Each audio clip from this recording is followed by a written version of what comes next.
Perbuatan baik adalah seperti pohon yang berbuah, tidak untuk kepentingan pohon itu sendiri.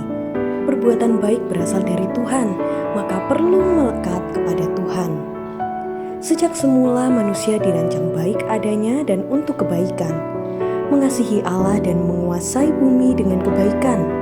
Setelah manusia jatuh dalam dosa, penebusan Kristus bagi yang percaya menjadikan hidup baru sesuai rancangan semula untuk melakukan perbuatan baik.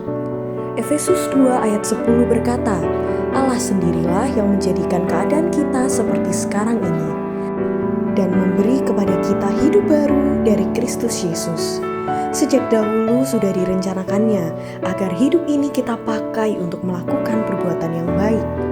Perbuatan baik tanpa iman kepada Tuhan tentu tidak tulus dan ikhlas.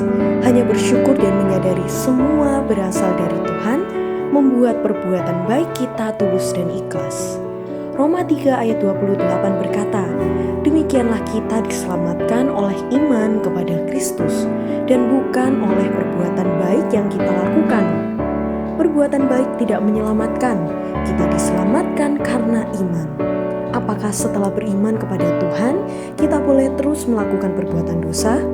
Galatia 6 ayat 7 berkata, jangan sesat, Allah tidak membiarkan dirinya dipermainkan, karena apa yang ditabur orang itu juga yang akan dituainya. Hidup dalam iman kepada Kristus, hidup baru, hukum tabur tuai tetap berjalan.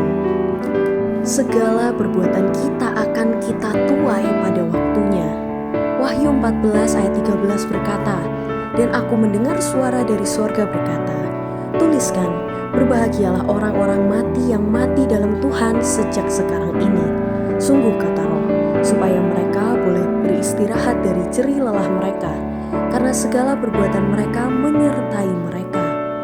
Setelah kita hidup baru dalam Tuhan, kita harus terus berbuat baik untuk kita tuai di dunia ini dan untuk mengumpulkan harta di sorga. Tetap semangat, jangan mempermainkan Tuhan. Hidup hormat dan takut akan Tuhan adalah hidup dalam kebenaran.